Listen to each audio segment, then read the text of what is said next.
When it comes to legendary locations, some of my favorites are actually accommodations. From the opulent $35,000 a night Royal Bridge Suite at Atlantis, Dubai, or the historic halls of the Raffles Hotel in Singapore, where they invented the always delicious Singapore sling. Or the world's swankiest treehouse at the Lion Sands Game Reserve in South Africa. The world is filled with epic places to lay your head at night. And tonight, we've reserved a room at Malaysia's Moonlight Bungalow. Legendary not for its room service, but for one famous guest who checked in and never checked out.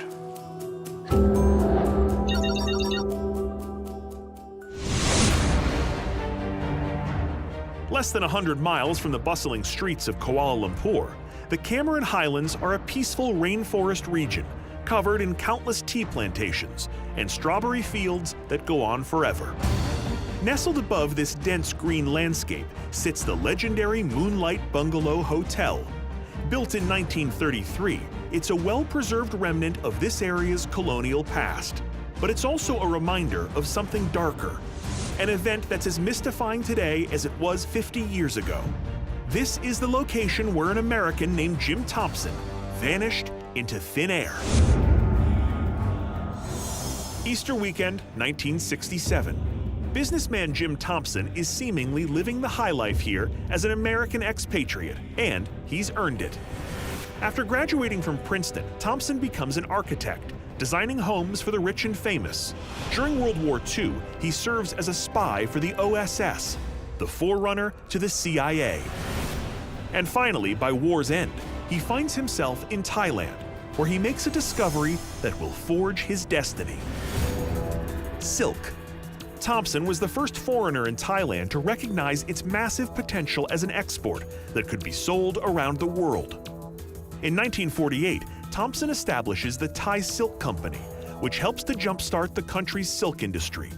He becomes known as the Silk King, often courting favor with politicians and rubbing elbows with celebrities.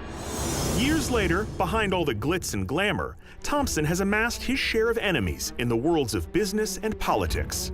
It all seems to be weighing on him when he books a weekend getaway to the Moonlight Bungalow in neighboring Malaysia. And then, after a church service on Easter morning, he goes for a walk and never returns. Now, two investigators have joined forces to search the property for clues in hopes of solving this cold case once and for all. So there's many new things around the place. Correct. The house looks the same though. Gerard is a local guide, while Roy is a journalist and former police officer. Both know the Moonlight Bungalow and the legend like the backs of their hands. At the hotel, Roy reviews his Jim Thompson case files, while Gerard focuses his research on the surrounding overgrown jungle trails where Thompson was last seen.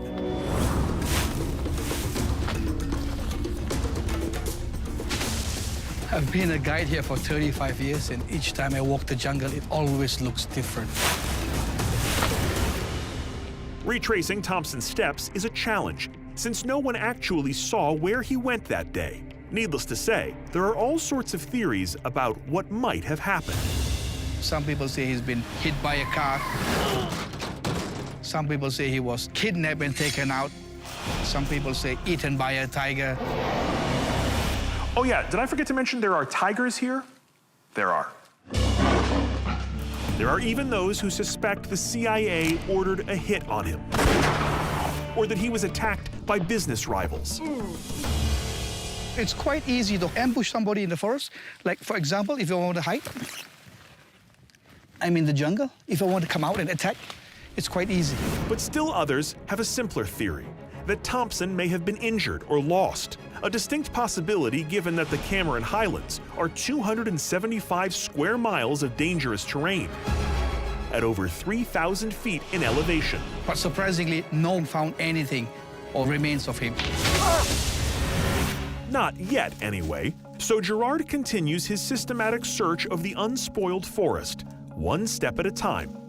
Back at the Moonlight Bungalow, now commonly referred to as the Jim Thompson Bungalow, inside the very room where the American expat stayed, Roy examines all the evidence he's collected over the years. I have been a journalist for many years. I have also been a law enforcement officer. It was very important for me to ensure whatever was reported about him on the day of his disappearance was all correct. Thing is, Roy's found the reporting contradictory. Some sources say that Thompson was never seen after leaving the Moonlight Bungalow, while other witnesses claim not only did Thompson emerge from the jungle, but his disappearance might not have been an accident at all. An expert on this densely forested region, Gerard continues to comb the miles of jungle that surround the lodge, where Thompson was reportedly last seen. Even though it's 51 years later and the jungle is very dense, it's not making it give up. It may take years, but no one knows this untamed area better than Gerard. So if there are answers to be found out here, he might just be our best bet. Contrary to Gerard's belief that something happened to Thompson in the jungle, Roy has begun to believe an outlier theory based on controversial eyewitness testimony. What if Thompson's walk in the woods was all a ruse, and his actual goal was to get off the grid for good?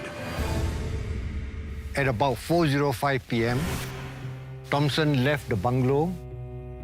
Thompson was seen seated here, smoking a cigarette. And then two black cars parked here. And Thompson willingly got into one of the two cars.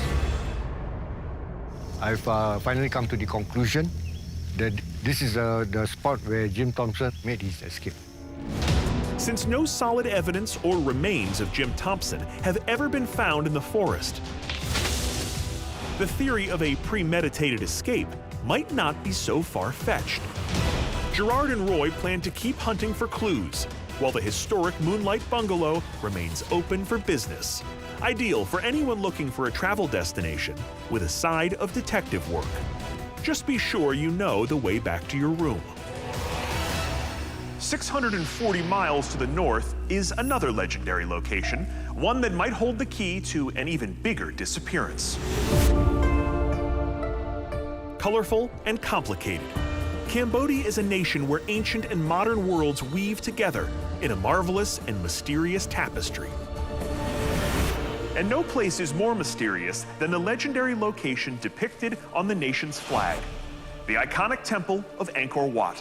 And now, we catch up with an old friend of mine who's on a mission to find out why the civilization that built this monument suddenly vanished.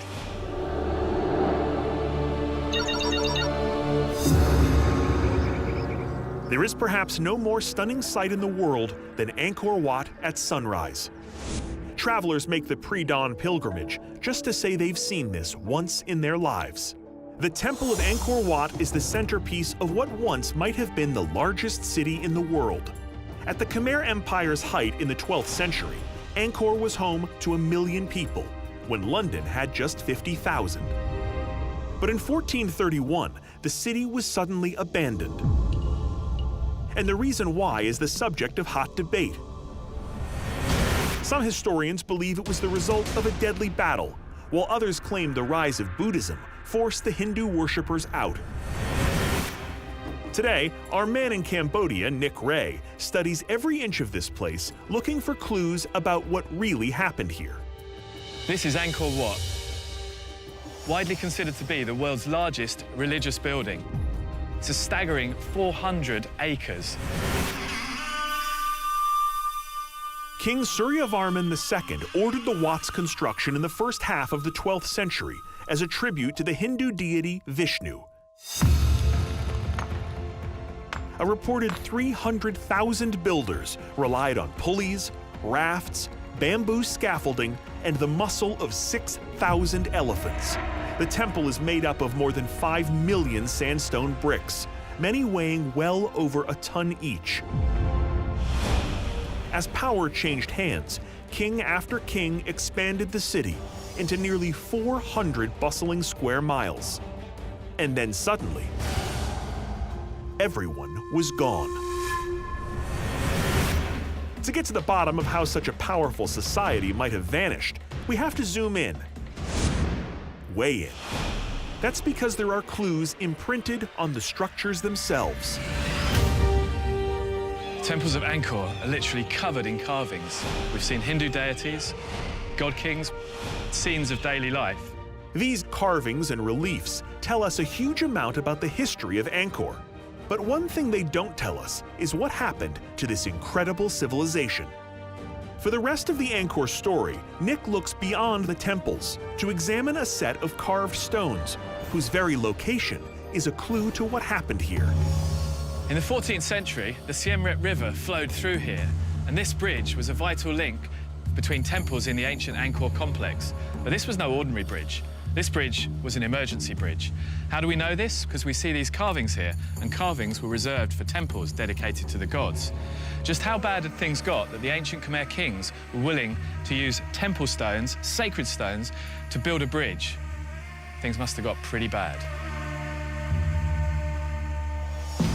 This geographic area was, and still is, prone to monsoons and rapidly rising water levels. To have thrived here for so many centuries, archaeologists suspect that the Khmer people understood not only how to survive floods, but also how to harness their power. Today's researchers are just starting to understand how they did it. But the jungles of Cambodia are dense and riddled with landmines left over from the country's civil war, so scientists on the ground have had to tread carefully. Thankfully, new technology has made mapping ruins like these safer and faster. In 2015, Nick took part in a revolutionary scientific analysis of this epic landscape using something called LiDAR, a helicopter-mounted device that fires millions of laser beams through the jungle canopy, recording even the most subtle variations in surface topography. The LiDAR scans revealed something striking: a city integrated with a complex network of dams, dikes, canals, bridges, and reservoirs, all meticulously engineered to tame their wet and wild environment. But it seems that Mother Nature had other plans. In the 14th century, there was a severe period of climate change, and the whole irrigation network began to break down. First, there was some severe drought, and they began to dig the canals deeper and wider. Later, followed a period of immense flooding, and basically the city was overwhelmed. Facing severe overpopulation, the flooding led to widespread famine and ultimately led to the downfall of the empire.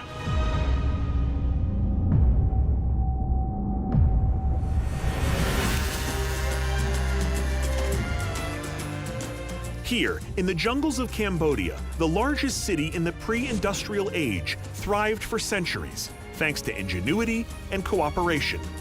And today, amidst some of the most impressive ruins on the planet, there's still so much the past has yet to teach us.